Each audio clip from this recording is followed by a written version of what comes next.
Hi, I'm Katrina Webb, founder of New Day and your podcast host. In each episode, we'll speak with ambitious leaders from around the world who are creating meaningful change and inspiring leadership for the greater good. Their stories will spark your own leadership journey and offer practical tools to help you lead with purpose and impact. Today, I'm joined by someone whose story truly embodies adventure, courage, healing, and purpose. Silvia Vasquez-Lavado is a mountaineer, a passionate explorer, a social entrepreneur, a technologist, an author, and many, many more amazing things. She's the first Peruvian woman to climb Mount Everest and the first openly gay woman to complete the 7 summits, the highest peaks on every continent. Her journey is extraordinary, from trauma and silence to standing on top of the world and using that experience to help others heal. Silvia, it's such an honor to have you here. And you are also, one of the things I didn't mention before, my roomie. How about that? Yes, actually, that should be a distinction that we should add as well. That is how this beautiful sisterhood started. That is how this friendship even started. And oh my dears, Katrina, as always, it's such an honor. And thank you so much. I mean, I had been to Australia prior to meeting you, and I was in love with the country. And now, after having met you, it's even like more of adoration because of how wonderful you are, and just, I mean, what you're creating. So thank you so much.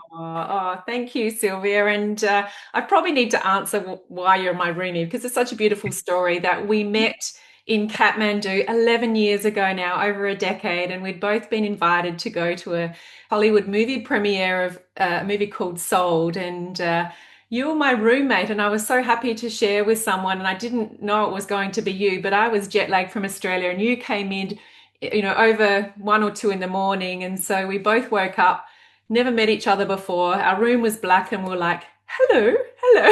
Yes, and we chatted for, I think it was like a couple of hours, and we were Yes. like, it's like, because I think I came, by the time we got in, it was pretty late. And it's one of those things that you're like, okay, I don't want to wake up the other person. And then all of a sudden it's dark. So, just using the phone or trying to light it, the little things. And next thing is like, hi, hello.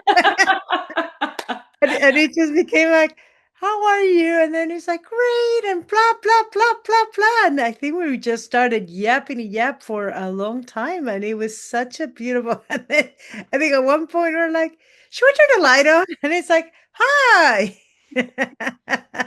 Oh, look, I'm so grateful for that moment, because we've been very dear friends, for over a decade now. We've caught up in Australia and America, even at the Rio Paralympic Games, Yes, and yes. We caught up in Nepal in too Nepal. 3 years ago. All of a sudden, it's like, I think I was on my way to Nepal because I was in Hong Kong. And next thing I know is like, you text me, it's like, hey, look who I am with. I'm like, wait, where are you? Nepal. I'm like, I'm heading there. Yes.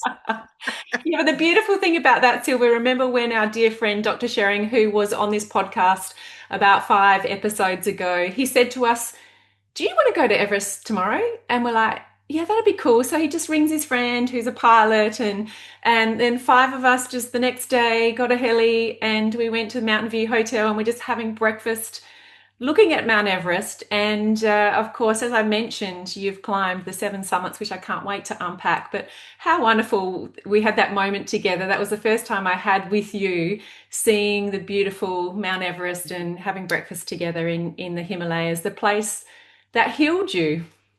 The place that healed me, the mother of the world. For those of our listeners who might not know, the word Everest in Tibetan, in Sherpa language, is named Chomolungma, which means the mother of the world. So that is such a powerful statement, such a powerful word. And yes, so that was such a fun trip. Fun, unexpected.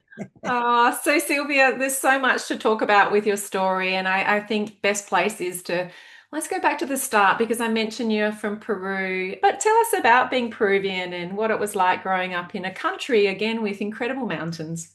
I have been it's funny, so many years, I think already more than half my life, I've been living here in the US, but I always introduce myself as I'm Peruvian. It's so funny. I mean, but yeah, born and raised in beautiful Peru. It was, it is the home of the best food in the world. It is confirmed. I mean, we have enough restaurants, but growing up, I was born and raised in Lima, but both of my parents come from very mountainous regions. And even though, I never was appealed to them, now I'm grateful for that lineage that my blood comes from the mountains. Growing up in Peru, even though it was such a beautiful country and beautiful people, we had a lot of darkness. We had a civil war at the time. There was a terrorist movement that was causing a lot of fear. We had a lot of challenges with the economy. But personally, for me, for my own turmoil, I had to endure years of sexual abuse at the hands of someone who used to work for my parents.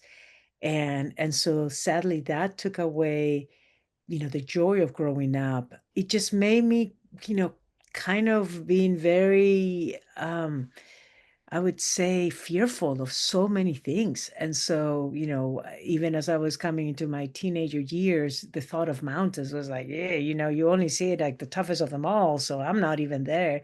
So it created an environment of a lot of fear. And so, but it's still, I remember visiting Machu Picchu when I was about maybe 11, 12 years old and just being in awe of it, and such a rich culture that sadly got dampened by this, really painful period in my life. Thank you, Silvia, for sharing that. And you've written a book, In the Shadow of the Mountain, which I'd love for people to take note of. There it is. It is a spectacular book. In fact, you were writing it in my house. We have so many 2019. in 2019, and writing that story to get it to hopefully get it published. And look at that now. And apparently, Selena Gomez is going to play you hopefully in a movie in the future.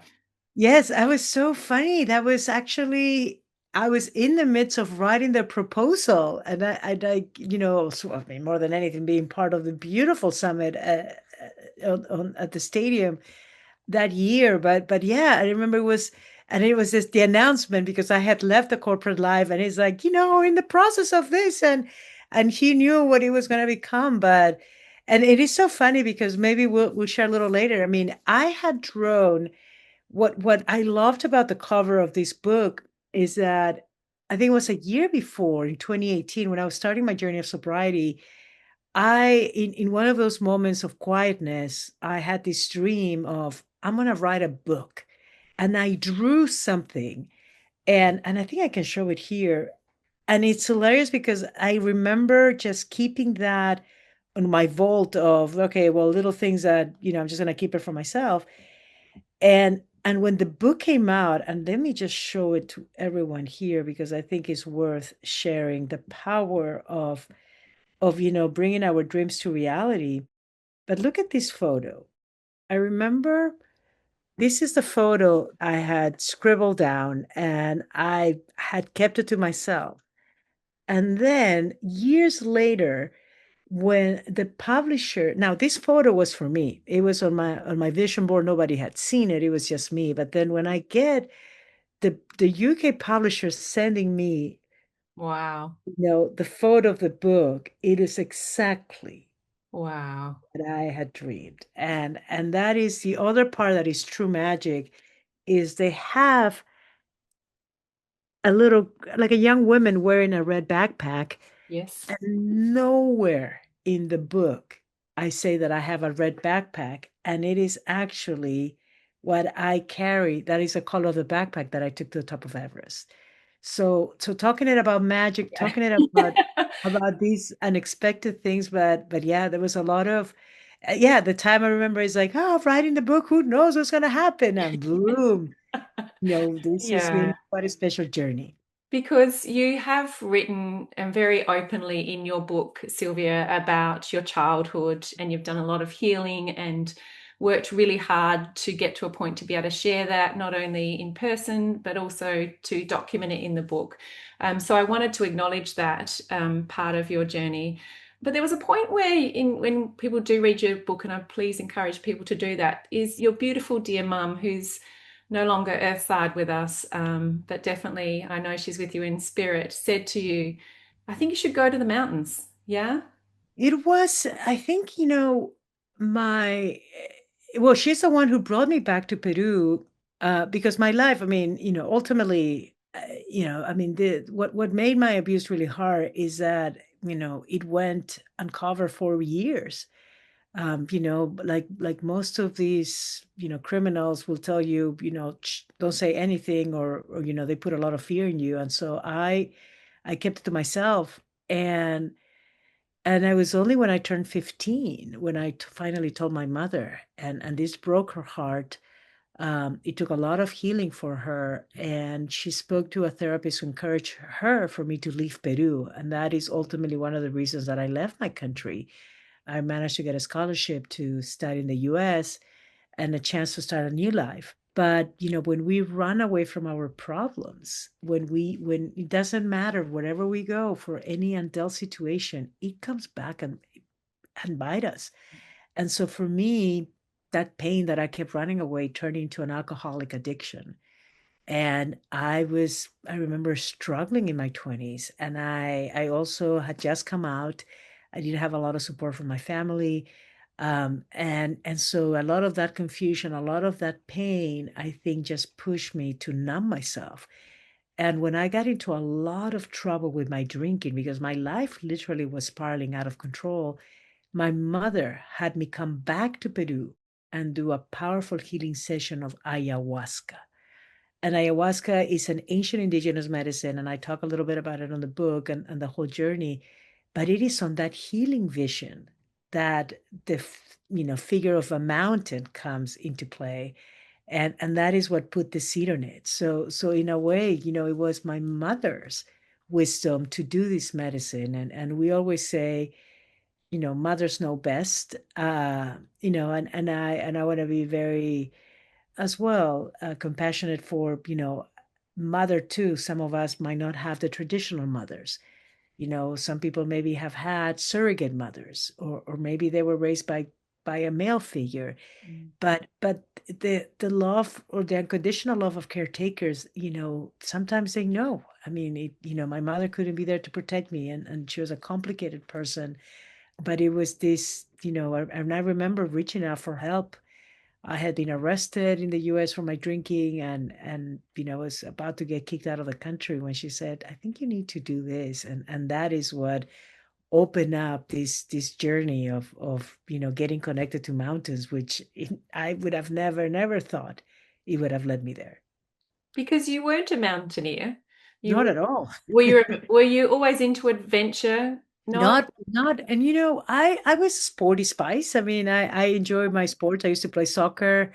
I cycle quite a bit, but mountains, being in nature was very much the antithesis of being a city dweller. And I remember friends would be like, hey, we're going to the river, we're going to the lake. And I literally would drive, join somebody's tent and then drive out, because I was like, yeah, didn't really see the value in it. And little do we know.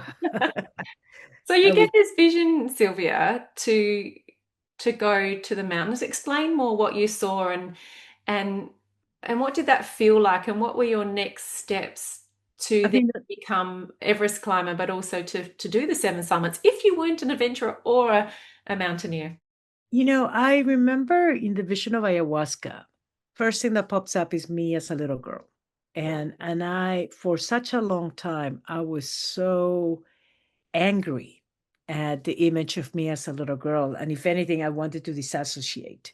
And I feel that's where the drinking came to play. And at times, we don't want to face problems. We don't want to face pain because of fear of what we might find and blah, blah, blah. And I feel those are, if anything, that road is never healthy. And I at the time, I think I had put in the survivor hat, And the survivor hat is sometimes don't look in the past, look forward. But I feel that vision. I remember, reconnecting me to my inner girl. And all of a sudden, as we reconnected in this vision, a rumbling came and mountains formed. And there's a very funny story within the book how those rumbling, the rumbling of the the formation of the mountains.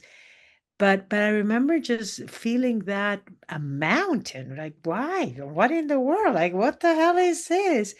And so to me, being given that I'm a Virgo, I figure, well, if I need to walk to a mountain and you need to bring this pain and this image, I'm like, it only makes sense to bring this massive pain to the tallest mountain in the world.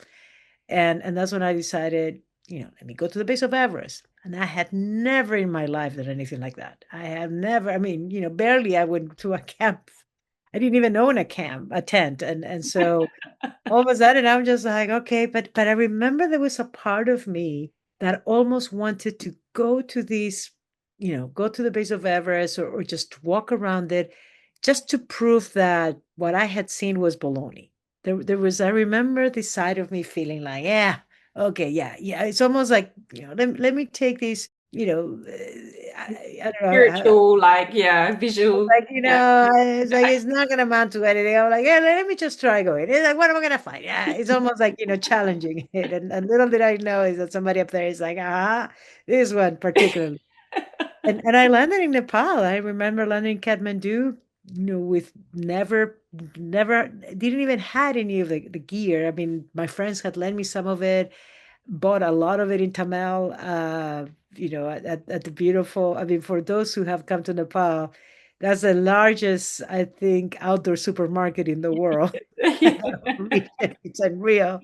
And I just went, I only had 7 days to do the trek because I was starting a new job. So, my chances of making it safely, it takes 2 weeks to properly do the trek.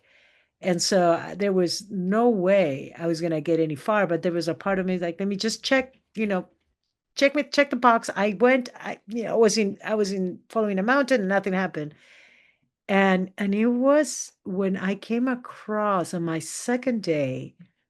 I mean, I started this trek, we made it to, I think, to Namche on the first day.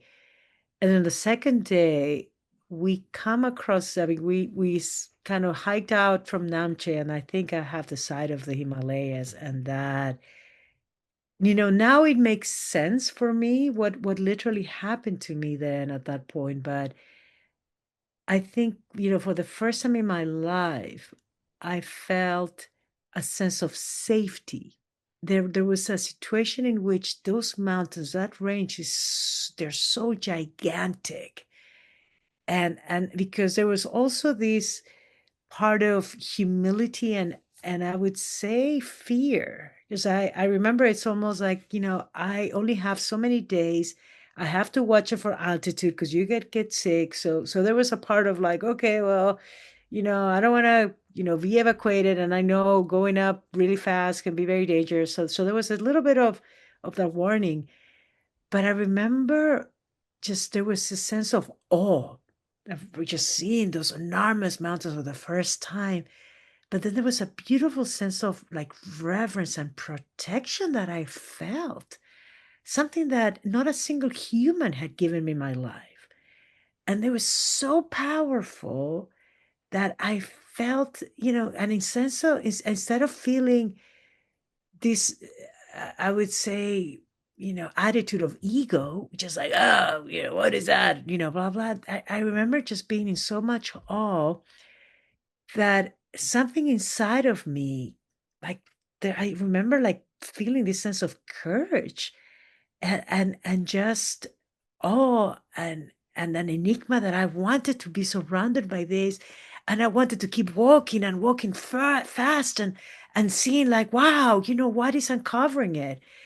And this was how my healing started in a way. And it just, there was a sense of safety that I feel because I had been so disappointed and hurt and scared of humans that if anything in that terrain, the Himalayas provided me. And I made it to the base of Everest in 4 days. I trekked so fast. Wow. which is not recommended. If anything, I give it now as many times as I've been back. I'm like, nope. But it was just this powerful.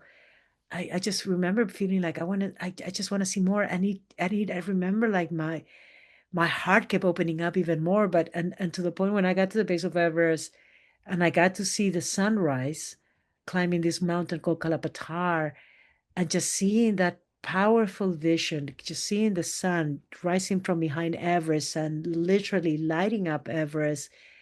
And at that moment, that's when I learned, the local name of Everest, Chomolungma, Mother of the World, and I was just so confident. I'm like, wow, Wow. something is shifting in me, and I'm gonna make a promise. I'm gonna come back one day, and I want to say thank you, but I want to attempt to climb to the top of Everest as a way of saying thank you.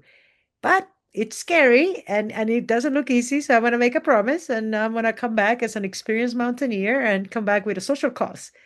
And I didn't know how, when, but it was just, a really powerful seed that possibly the most out of this world experience that I had had in my life up to that point. Wow. Sylvia, what would you say now you've had many years since then? Was it, I know you mentioned the word awe, but where did the safety come from?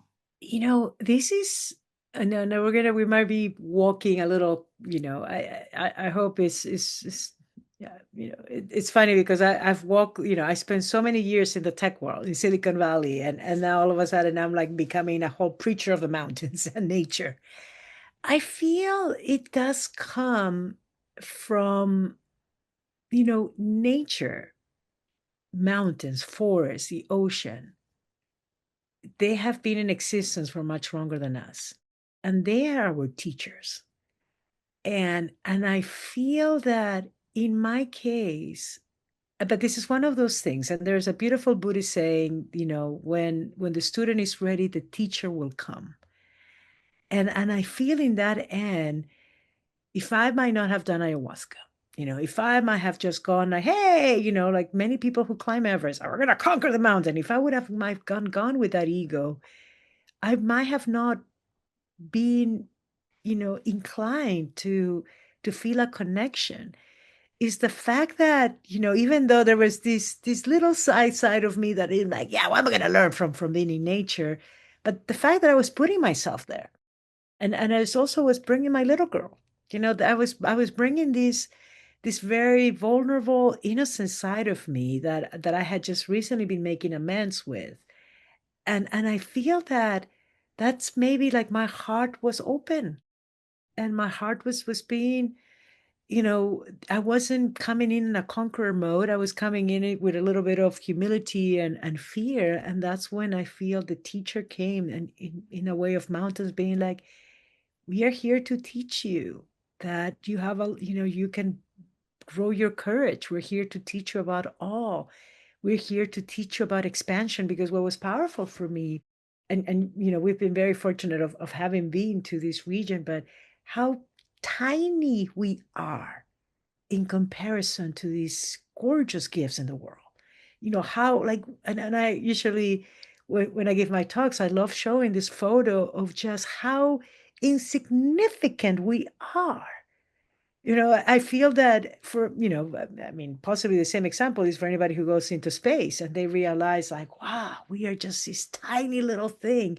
And those are the moments that I feel at times in our Western world, just because of the minutia of day to day, we tend to forget. And I mean, and even, I mean, I am so grateful for our younger generation who are becoming these warriors of preservation, of trying to protect a lot of our natural side, but they are powerful teachers. And so that is literally what being in mountains, now one of the newer projects that I'm doing in the Amazon, I mean, that's what I've been getting taught, that these are, we might see it as these eons of rock that are not moving, but they are. We're just not listening to it. I mean, and that's what I love, at least in my experience when climbing Everest. You are surrounded by these gorgeous glaciers that are moving. that through a season they're melting Changing. away. Yeah. It's this cycle of life that happens, and I feel that it is only up to us to figure it out how we want to connect to it, or if we even are open to being connected to it. Mhm. So if we are going to go with a conqueror mentality, you Yeah. might not get out of it, and you might continue being the way that you are. But if you're open to come in with humility and to learn, God, your life can tremendously change. Wow, what incredible lessons, because you did give us a bit of an insight, that you had these parallel careers going on. You become a very successful technologist in Silicon Valley, and then all of a sudden you've had this door open to nature. How did you then combine those careers and the social, you're looking for a social cause to come back to Everest, and you made a promise to yourself, and I've known you for some time now and I've seen you deliver on all your promises. So yeah, what Um, happened? What happened next, Sylvia? I have to tell you, and I love that you brought it up. And, by the way, number one, Drink tea.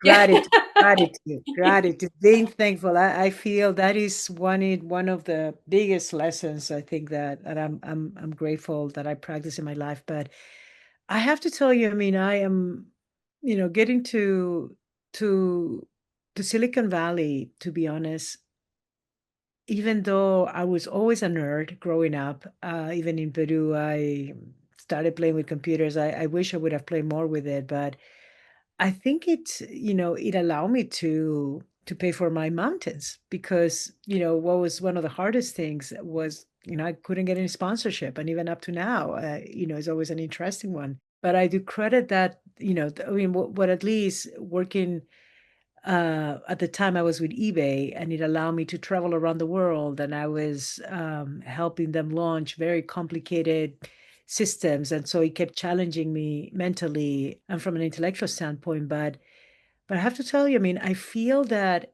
if my tech career was up here, kind of this journey with nature was here, and ultimately what started as a hobby, it almost kind of became this point. And I remember taking a leap of faith and being like, this journey was no longer making me happy. And it's a tricky one because, it's taking a big leap of faith. And I feel that even with the advances that we're seeing right now with AI, which is, incredibly, I mean, amazing to witness some of it. I think there is the opportunity to figure it out. Okay, what is really feeding our soul? What makes you truly happy? And to know that that's when you have to do a lot of inner mountain climbing as opposed to outer mountain climbing.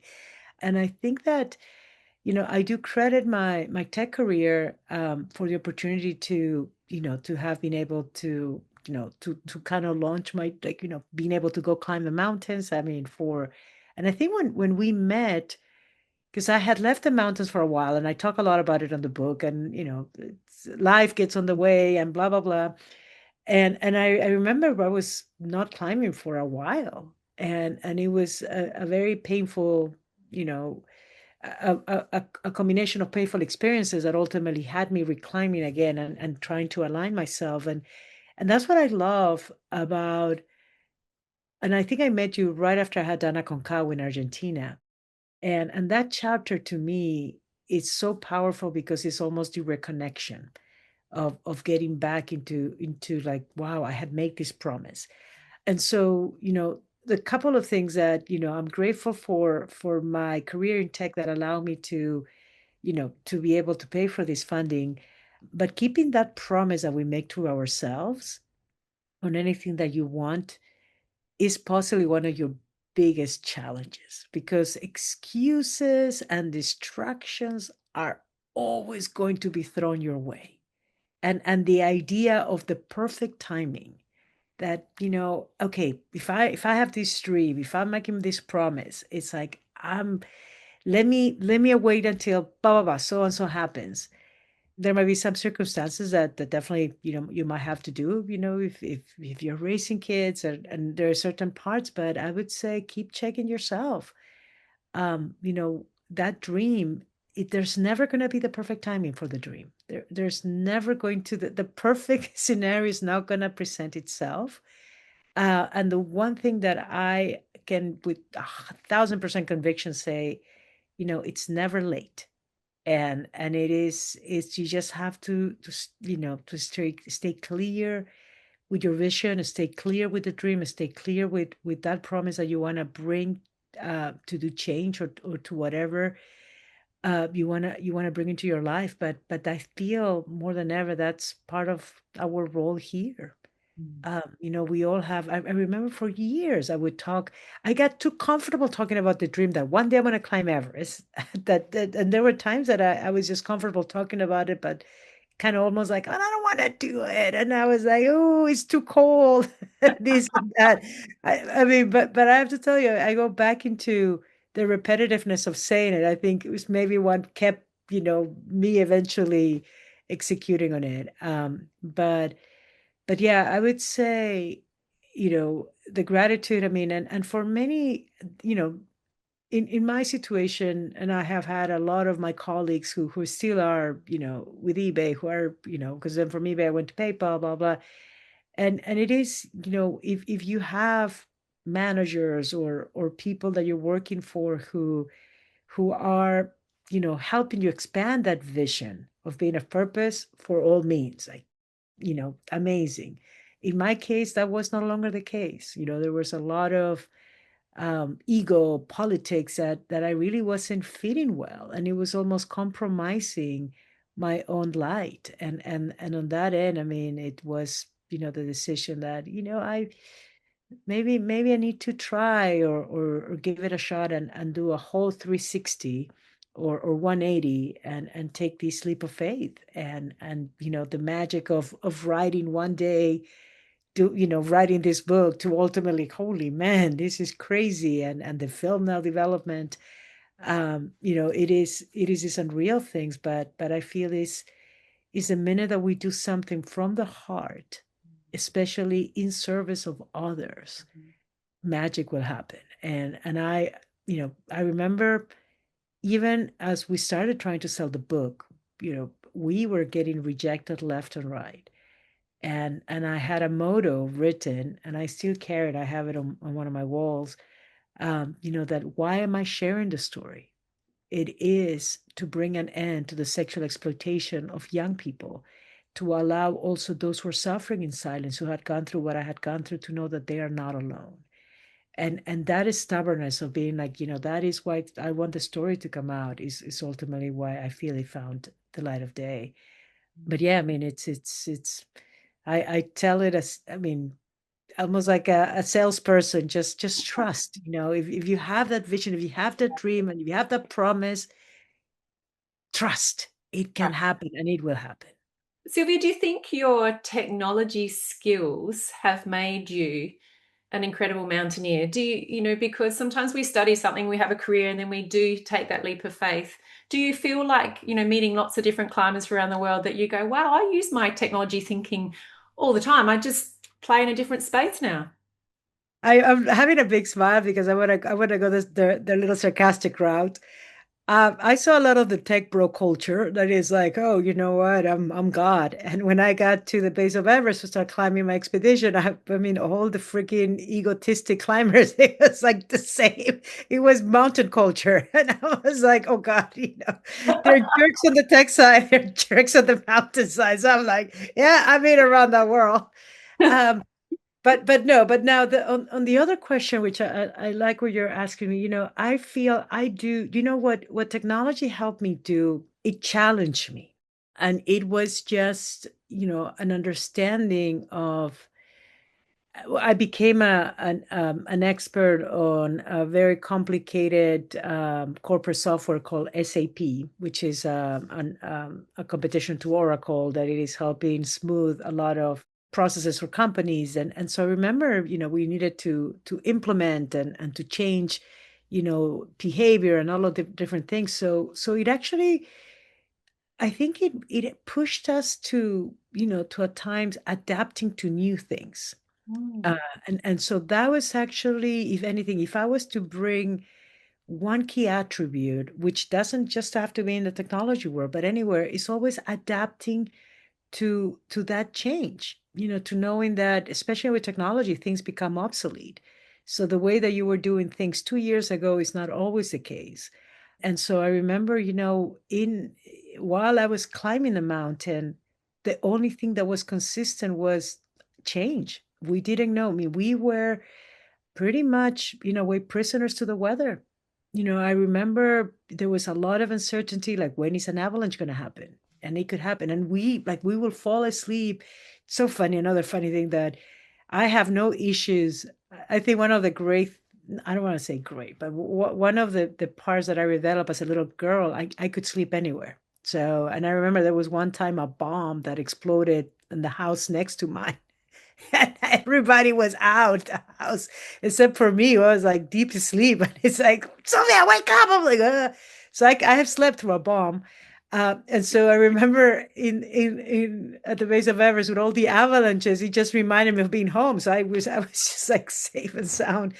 Um, but the avalanches. So for example, there was no way to know when they're going to happen, and so who had the last word was a mountain.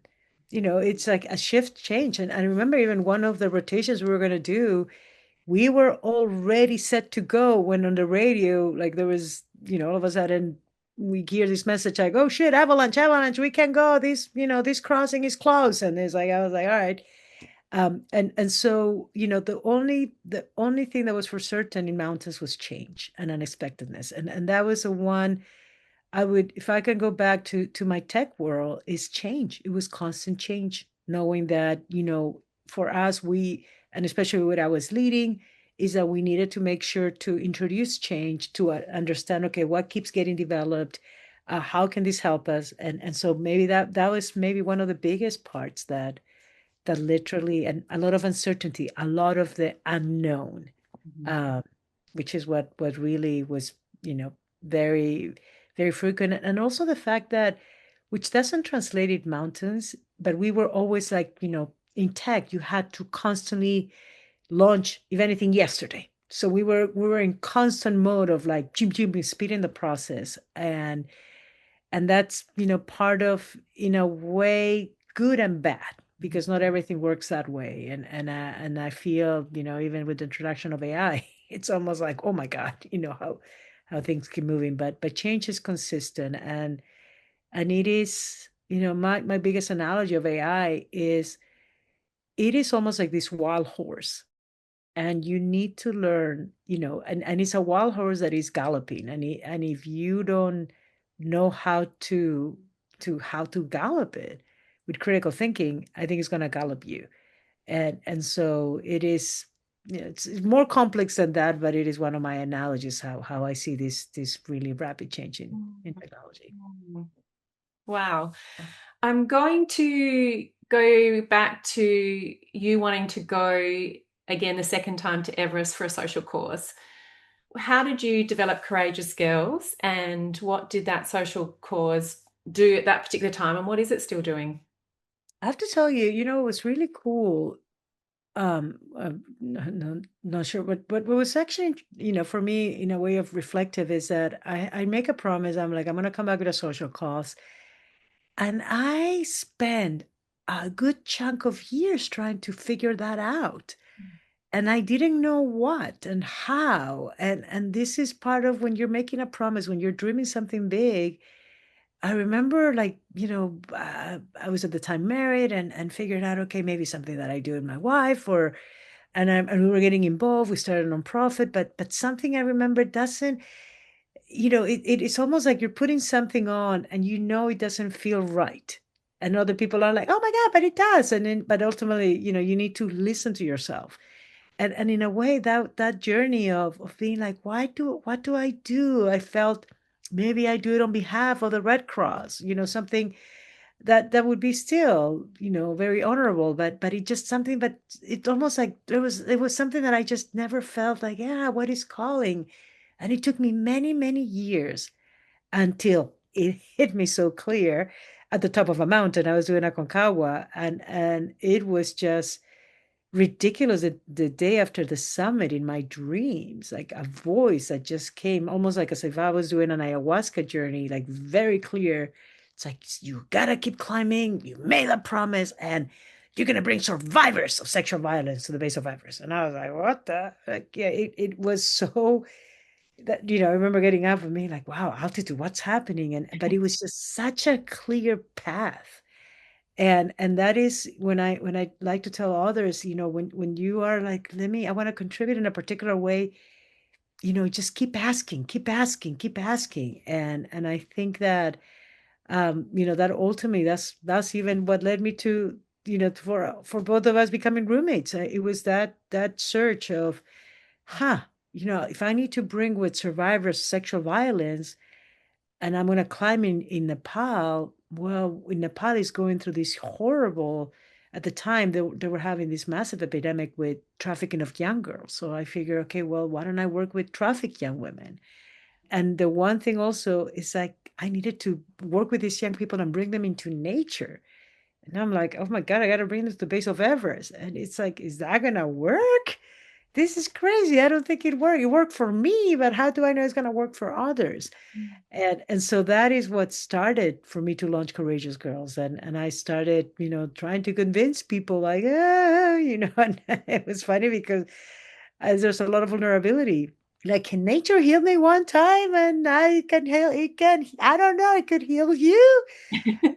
And I remember, and this was what I would always be grateful to my sweet young women in Nepal. They were like, we hear it can heal, but we don't have the money to go.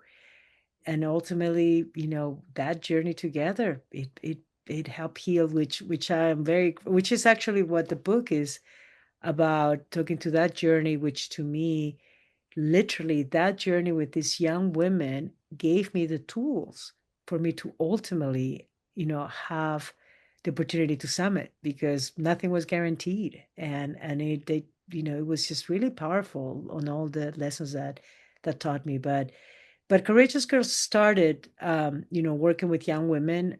We ended up expanding in Nepal, with some of the young women, a couple of the mountain guys that had come with me, working with the young girls.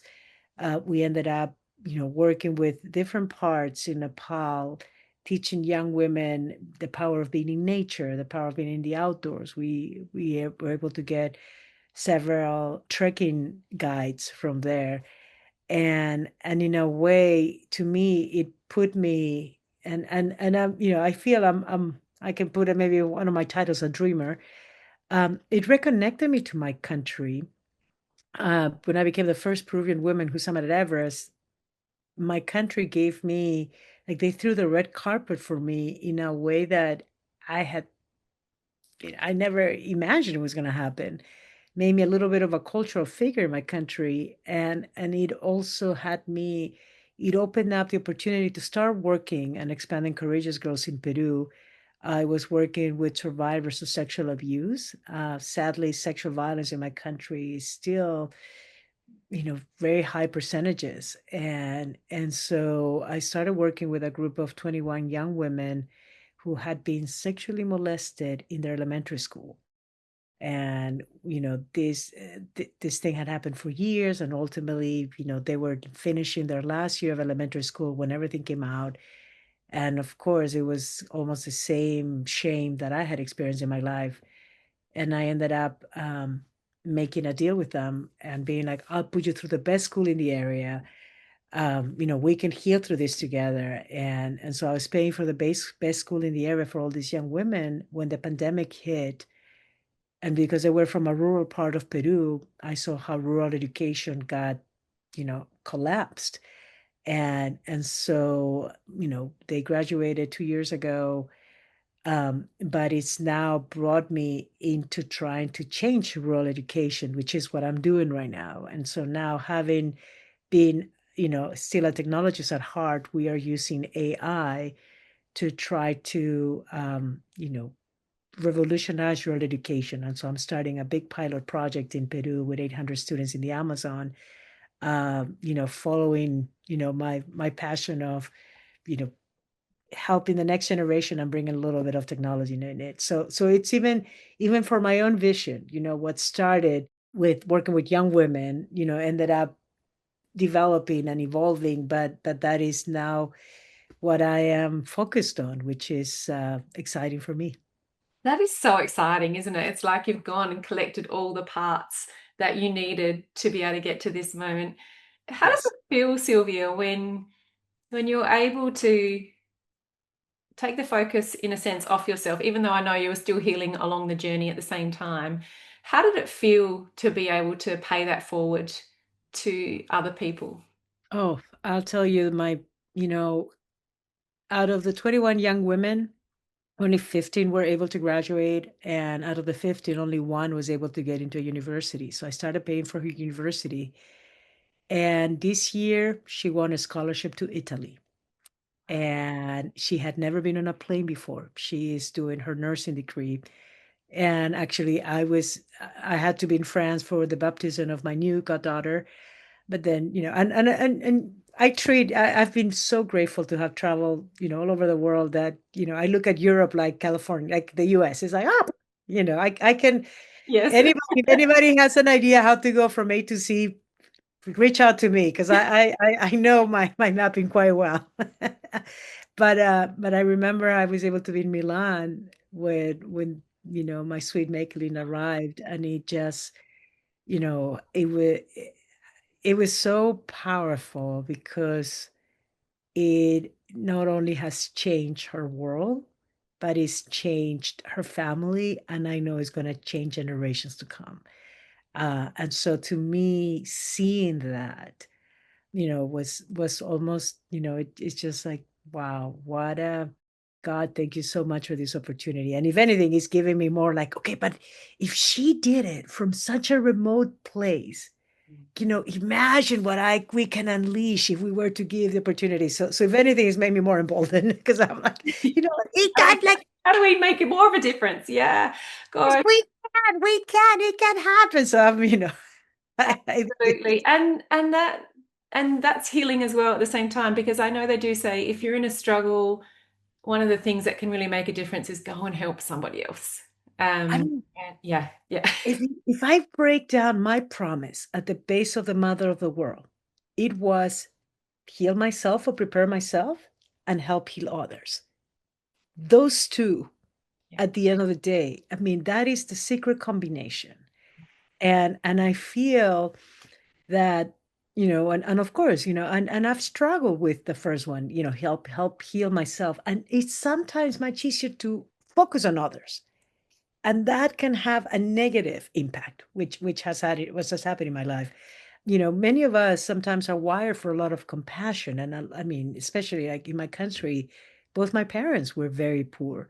So from an early stage, I was taught, as a tiny kid, about being appreciative of everybody, treating everybody with dignity and equality, not looking at, well, what do you have or where do you live, but actually having that sense of also appreciation and giving to those who can't. And I know that that was always excuse at times for avoiding facing my own challenges, not helping myself because I'm like, well, I'm giving to others. And I think it's a combination of both to keep moving forward. Oh, definitely, Sylvia. Can I ask also, you mentioned to us you are sober now, and that's a big part of your journey. Yay, congratulations. You 7 years sober. Wow. Seven, yes. Seven and a half. Let's talk about this because it's a big issue across the world, the culture of alcohol and drinking.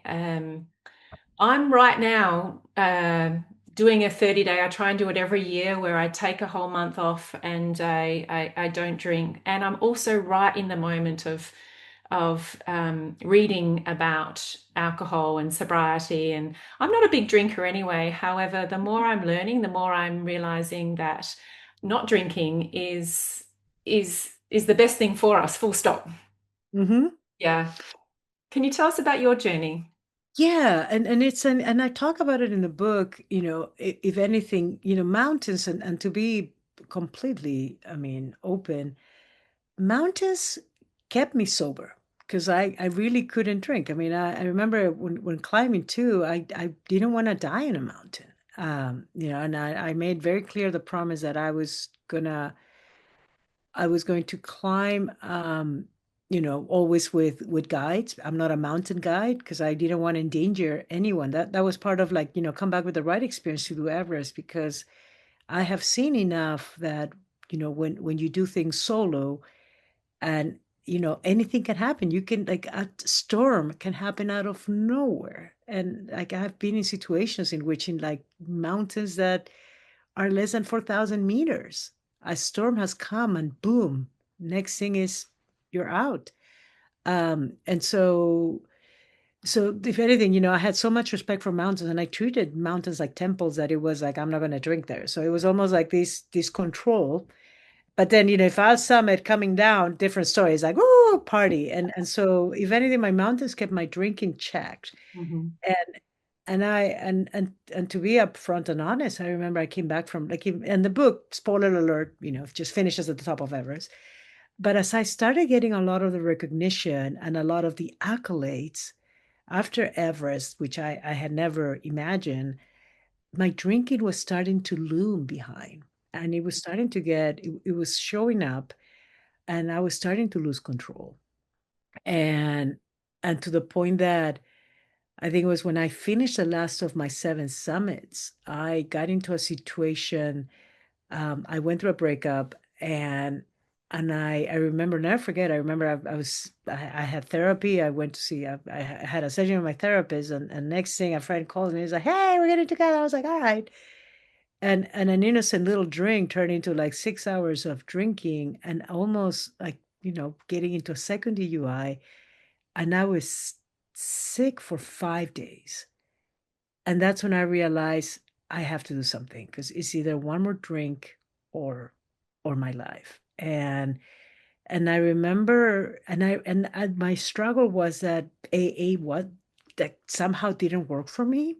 And so then it's like, shit, what is out there? What is out there? And this is what's beautiful. And I 100%, like 100% guarantee, for anybody who's looking for help, you know, if, like, in this case, like deep in my heart, I was like, what is there? What is there? And ultimately, it brought me to a reconnecting to a very dear acquaintance who was a neurosurgeon at Stanford, who had developed some classes for self-compassion. And it was actually the taking of these self-compassion classes that changed everything for me. And the practice of these meditations have kept me sober till now. And it was powerful. It opened up, it's made me a convert that we need to retool the word compassion. I think that there is a weakness attached to it that is ridiculous. But like, literally learning of what compassion was, and practice the self-compassion to myself, was something I had never imagined. I mean, who would have known that 30 plus years of alcoholism, would be turned around with the practice of compassion, of self-compassion. And it is, it is, I mean, and this is a one other aspect that I think I have learned, you know, and which makes it easy, makes it very hard for some of us who are like, I think I want to do, like, I know something is, is, how do you say it? We know when things are damaging us. I remember, took me 2 years after Everest to become sober. But I remember, having blackouts. I remember drinking, knowing that I was drinking too much, and being like, all right, Sylvia, we're gonna let that go. But it's like, so it does take an awareness to know, Mhm. when we're crossing that line. Mhm. And for some of us, and it doesn't need to be just drinking, but it could be any kind of addiction, Mhm. that we, like, deep down, the voice knows, but it is up to us if we want to recognize it or not. And so for drinking, the one aspect, as I started becoming sober, one thing that sadly, life might get tricky. You might get thrown big challenges. I mean, I remember, like, here I have left the corporate world. I'm putting all my eggs into writing this book, completely vulnerable, walking the sober path. And it's almost like you're putting your heart on this, on this plate, and people are like, oh, nice, sweet, nice, but not interested, and you're getting rejection after rejection, which was one of my biggest fears. And I'm like, oh God, and I can't reach for that drink, like, I wanted to, I just can't, like, one little glass to help me, and nope, it's like you have to endure it. And it is, it is powerful, because yeah, I mean, the walking the journey of sobriety with whatever tool it is, sadly know that you will get tested. But this is when you have to just understand and grab to like, in my case, were my self-compassion classes. I would, I would take the particular meditation. So we had 8 different meditations, and I would be like, all right, well, instead of one session, I'm going to do 4 of them, and just being like, and writing and being like, okay, what's happening? And just, just trusting, like, this is, it's almost like, I know this is for my good. I know this is for my good. And eventually, I think the way to look at it for some of us who have been addicts is that the temptation of going back into that addiction is a cloud. The minute that you start walking the sobriety path, is almost like the clouds are going to be like, you're going to have blue skies, and the addiction kick is going to come in, but you need to stay strong enough to know that if you don't pay attention, it will be a cloud. And that is a challenge that so many of us end up, getting caught up with the cloud, and boom, then it comes back. But to me, it's been the practice of these, powerful meditations of self-compassion, journaling, trying to have a moment of gratitude. It's I think it's like, you need to look at the different tools, understanding that sadly you might also not have kind of the same type of friends too, and but there's other communities that will open up to you, and it's, it's possibly the most beautiful journey. Like, I would love for the second book to be on that story, but it is also knowing that, yeah, changes will be imminent as you start walking that path, that you just, the one thing I would say for anybody who is considering the path to stop an addiction is the best thing you will do for yourself, and whatever you were dreaming that you wanted to bring forward will happen, even more with a clear head. So I mean, that's Yeah, I really encourage you to write that second book, Sylvia. I think it's so important that we speak about this and we can speak openly and honestly. And like you said earlier on, it's so that we need to climb our inner mountains, and they're not going to be easy, and they can be incredibly beautiful. We were having a little chat before we jumped online today. Was it Elizabeth Gilbert's quote around sacrifice that, God, you quote it's that one? She wrote, and the reason why it's I have such a fangirl. I mean, she was so generous. I met Elizabeth Gilbert. She was doing a tour many years ago, and I had the chance to do a little meet and greet, and ended up having. She had just lost her partner, and what is one of those things that actually, and I was sober when I met her, so I was able to. I was already practicing my meditation, so I think I was able to be very present and say something very sweet. And ultimately, when I started, walking the journey of publishing the book, I mean, I have a little quote from her. So she gave us a little, she gave a little blurb on the book. There is this powerful line of All the Way to the River, is the new memoir, in which she says, addiction is giving everything up for one thing, and recovery is giving one thing for everything. And that just resonated so powerfully to me, because it's this stubbornness fight of literally giving up the one thing that, and not, and this is something that I can be around, if anybody's drinking, I'm not going to look at them and be like, oh my God, what you're doing. No, because it's like, we all have our journeys, Journey. that, Yeah. for people can have a, you can, it's up to your journey. I mean, we all know the damage that this thing is creating, and we all know what we are allowing it to do. But if you feel that there is something there, Mm. I think it's a question to understand, okay, what, Mhm.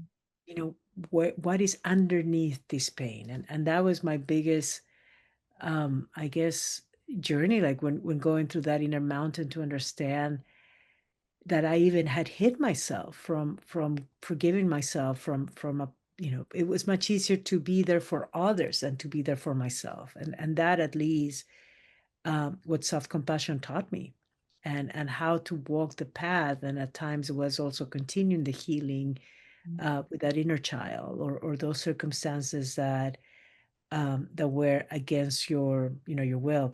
I have to tell you, even in this journey of sobriety, and even learning more self-compassion, even taught me how to have boundaries. And all of a sudden, I'm like, wow, it taught me how to become a stronger, I guess, emotional badass, because it's almost like, now I can understand, be like, nah, certain things. I mean, it gives you a lot of independence.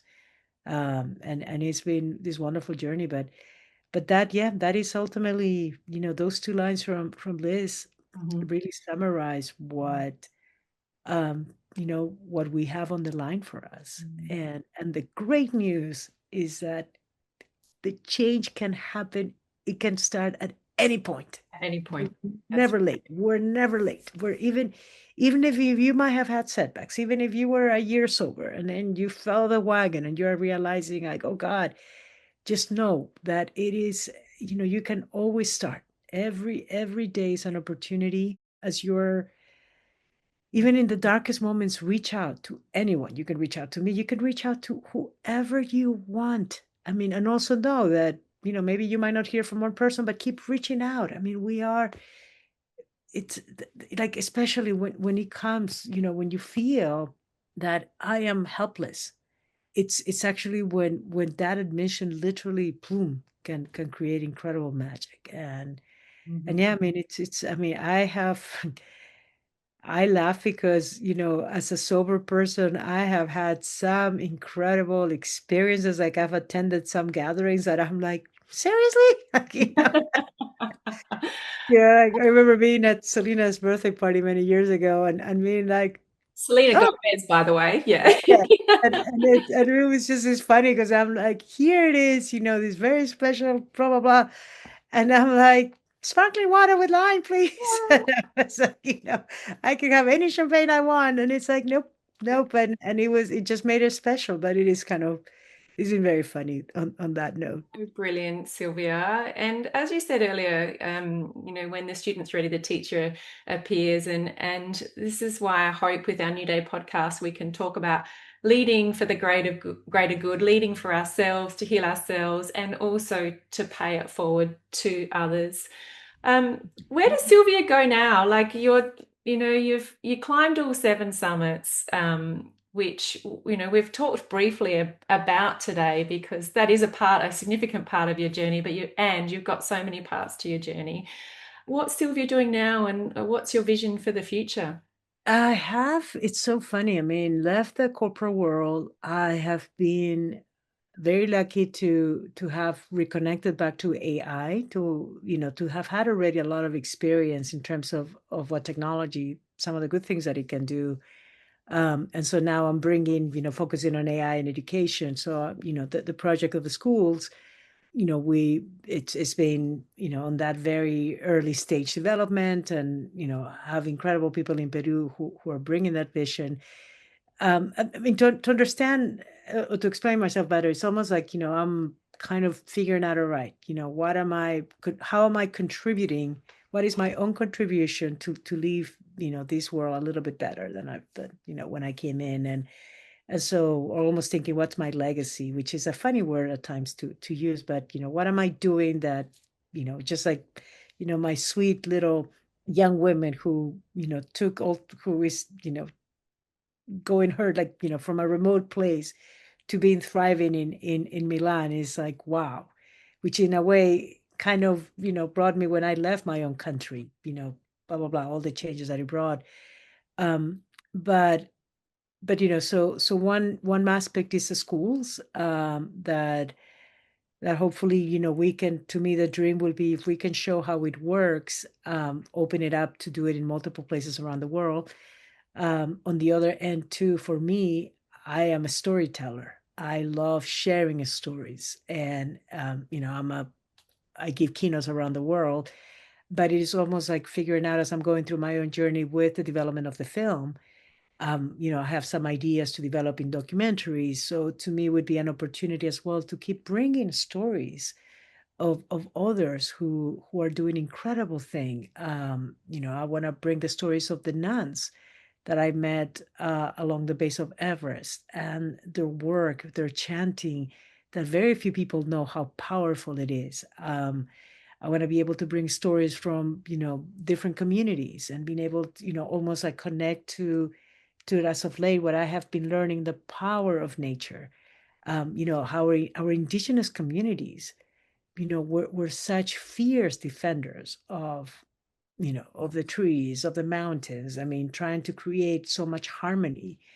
And there's a lot of young people that are being very susceptible to continuing that work. So how to even bring a lot of this elder wisdom out into the open.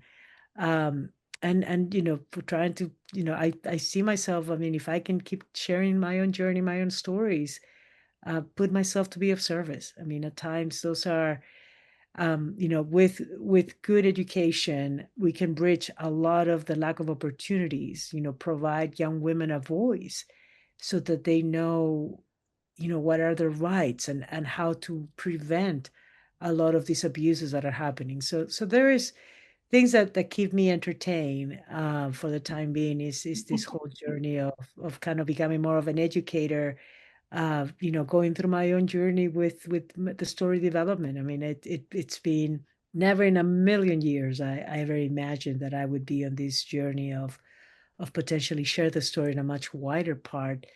But I think too, I'm very fortunate that is a story that, will be inspiring to many young people who maybe feel a little scared or shy, how to show courage from a female standpoint, and believing in our dreams, and just to know that, when, we that of course, the route to the dream is never a straight line, and there are going to be setbacks, there are going to be challenges, but the more work that you do within yourself, the more that is going to get you closer to anything you want. So yeah, I keep being a living proof of my own rediscovery, redesign. And some days are great, some other days you're like, oh, but But that's a part of being human, right? yes. Yeah. Silvia, you're a fantastic storyteller. Time has just flown. We have heard so many wonderful stories from you today. Pop that book up again. If people are watching us on YouTube, you can see it, In the Shadow of the Mountain. It is absolutely, as you can see, brave and inspiring, by Elizabeth Gilbert. And if you weren't sure who she is, I'm sure you've seen Eat, Pray, Love. But it is an incredible book. If you are listening on Spotify or on Apple or any podcasts, we'll make sure we have the book link to Silvia's wonderful work. Silvia, thank you once again for spending some time with us today and for sharing your story, your journey. You have done incredible things in your life, wonderful achievements. And the biggest achievement, though, is climbing that inner mountain of yours. And I'm so glad the mountains opened your heart, because it is spectacular and the world needs to see it, and it does see it. And I love the fact that having your heart open is allowing not only people to see the beauty of you, and it's also helping to open hearts around the world in their healing. My darling, I mean, So, Katrina, I mean, you're so kind, but thank you for all the work that you keep doing as well, for challenging yourself. I mean, I want to be able to turn the tables around, and I'm going to leave it here. What is your biggest dream? What is one of, maybe not the biggest dream, but what is some of those Everest-sized dreams that you have? Oh gosh, now you're throwing the tables on me. Well, do you know, as someone who has been such a high achiever as well and has always set goals to achieve high things, I'm really, I really work hard on that inner mountain myself and understanding what's really important to me, what values I live by, what are my wonderful skills that the world needs, and surrendering that also to going, well, let's see what can come. So it's sort of not sitting and waiting quietly, but it's also trusting that if I really live to my true essence and allow my true nature to be seen, that instead of going, in 1 year I've got to do this, and in 2 years and 5 years, it's this real sense of trust, of keep allowing the world to see. And even doing a podcast like this, for me, took so long because there's a part of me that things have to be perfect. And you speaking about self-compassion so much today, Silvia, I have to bring self-compassion a lot to things that I do, because there's this fear that I might make a mistake or I might do something wrong. So taking actions to do something like this, to share the things that I deeply care about, the people that I deeply care about to the world, and putting it out there, knowing that if I keep doing that, and as you said earlier, I really resonate with something you said earlier around when you feel something's right, Mm-hmm. And so I say yes to those people that feel right, but also to opportunities, even if they're scary. If they feel right, I'm in. So I get excited about not knowing what's coming tomorrow, but also excited about, I want to do big things, but also just trusting that they're going to happen. They will. They will. We've created sacred space. You allow me to say I know I can only, these big things, let's get them out. Yeah. Just as I'm envisioning coming to Adelaide for the premiere of my film. Yes.